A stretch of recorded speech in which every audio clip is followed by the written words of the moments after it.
Allah Subhanahu wa taala berfirman, "La in syakartum la azidannakum."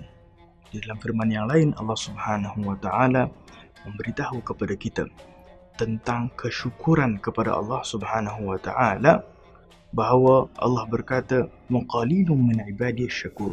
Amat sedikit hamba-Ku yang bersyukur. Kalau kita bersyukur, kata Allah, Allah akan tambahkan. Tetapi dalam masa yang sama, kata Allah Subhanahu wa taala, amat sedikit hamba Allah itu yang benar-benar bersyukur kepada Allah.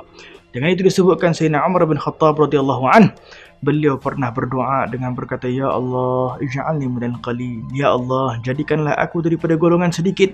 Sehingga orang bertanya kepada Sayyidina Umar, "Wahai Umar, apa yang dimaksudkan engkau meminta kepada Allah, jadikanlah aku daripada golongan yang sedikit?" Maka kata Sayyidina Umar radhiyallahu anhu, beliau berkata, "Tidakkah kau baca Al-Quranul Karim? Bukankah Allah Subhanahu wa taala berkata, 'Wa qalilun min ibadiyas syakur'?"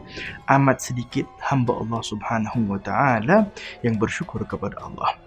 Maka dengan itu, sebagai hamba Allah Subhanahu wa taala perlu untuk sentiasa bersyukur kepada Allah Subhanahu wa taala agar diberkati Allah, ditambahkan nikmat yang diberikan oleh Allah Subhanahu wa taala. Menjadi sebab seseorang itu jauh daripada Allah karena kurangnya kesyukuran. Dengan itu diajar oleh baginda Rasulullah SAW dalam sebuah hadis yang diriwayatkan oleh Imam Tirmizi. Berkata Rasulullah SAW, bila mana berkaitan dengan agama, pandanglah orang yang lebih tinggi daripadamu, sehingga engkau dapat mengikuti jejak langkahnya, sehingga engkau dapat muhasabah, engkau masih penuh dengan kekurangan dari segi ilmu agama, daripada segi ibadah, salat masih kurang, amalan masih kurang. Bila mana memandang kepada dari segi agama, pandang orang yang lebih tinggi daripadamu. Tetapi bila mana pandang kepada bab dunia pula, pandanglah orang yang lebih rendah daripadamu.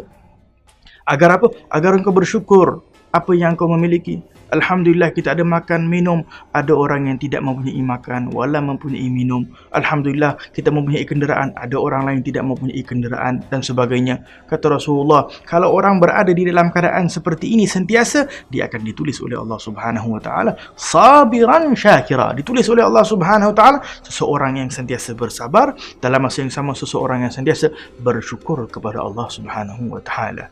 Subhanallah. Disebutkan oleh ulama, kalau kita nak betul-betul menghargai sebuah nikmat, cubalah contoh seperti nikmat mata yang diberikan oleh Allah Subhanahu wa taala. Kalau kita nak tahu menghargai bagaimana besarnya nikmat mata, cuba kita tutup mata kita selama 1 jam.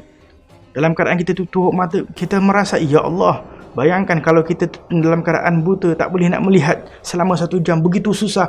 Yani alhamdulillah Allah memberikan aku mata untuk dapat melihat dan sebagainya. Maka begitu jahil dan begitu tidak bersyukurnya seseorang kepada Allah bila mana masih Allah memberikan nikmat-nikmat ini digunakan kepada kemaksiatan, wala'iyadzubillah.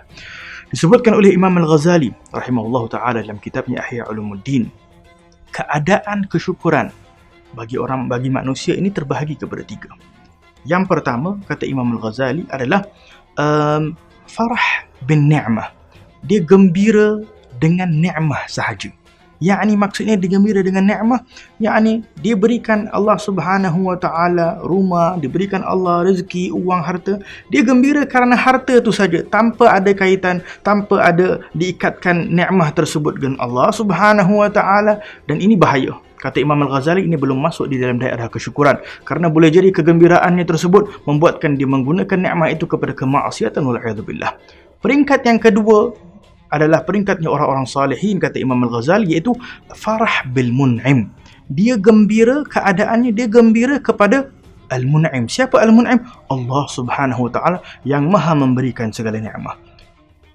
Dia kadang masih melakukan kemaksiatan, melakukan perkara yang haram, Allah masih memberikan aku makan, Allah masih memberikan aku minum, Allah masih memberikan aku kesihatan dan sebagainya. Ya Allah, begitu baiknya Allah Subhanahu wa taala. Sentiasa memandang kepada Allah Subhanahu wa taala sifat Allah Ar-Rahmah Ar-Rauf yang sentiasa mempunyai sifat kasih sayang yang sangat luas, masih memberikan nikmat walaupun begitu banyak dosa yang pernah kita lakukan. Nah, ini keadaan banyaknya orang-orang salihin. Maka mereka bersyukur kepada Allah Subhanahu wa taala pada setiap waktu.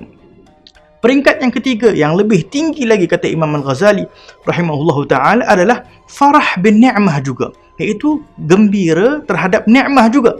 Tetapi kegembiraan dia terhadap ni'mah bukan seperti yang pertama tadi, tetapi kegembiraan dia adalah Alhamdulillah Allah berikan aku tangan, berikan aku kaki, berikan aku mata. Untuk apa? Untuk aku menjadikan ini modal untuk aku mendekatkan diri aku kepada Allah Subhanahu wa taala. Jadi orang yang begitu tinggi darjat di sisi Allah, segala nikmat yang diberikan Allah Subhanahu wa taala dia gembira. Kerana apa? Ianya adalah modal untuk aku mendekatkan diri kepada Allah Subhanahu wa taala. Dengan itu orang-orang salihin sentiasa mengambil berat tentang niat, sehingga kalau mereka makan, mereka kata aku makan ini niat aku untuk menguatkan diri aku untuk taat kepada Allah Subhanahu wa taala. Aku tidur, nikmat tidur, aku tidur dengan niat agar aku dapat kekuatan nanti untuk bangun untuk beribadah kepada Allah Subhanahu wa taala. Begitulah keadaan orang-orang yang dekat kepada Allah, sentiasa menghargai nikmat pemberian Allah Subhanahu wa taala dengan menggunakan nikmat-nikmat tersebut untuk mendekatkan diri kepada Allah. Moga-moga Allah menjadikan kita orang yang bersyukur kepada Allah Subhanahu wa taala dan dijauhkan kita daripada sifat orang-orang jahil, orang-orang yang lalai terhadap pemberian-pemberian Allah Subhanahu wa taala. Wa sallallahu ala sayyidina Muhammadin wa ala alihi wasallam. Alhamdulillahirabbil alamin. Sampaikanlah dariku walaupun satu ayat.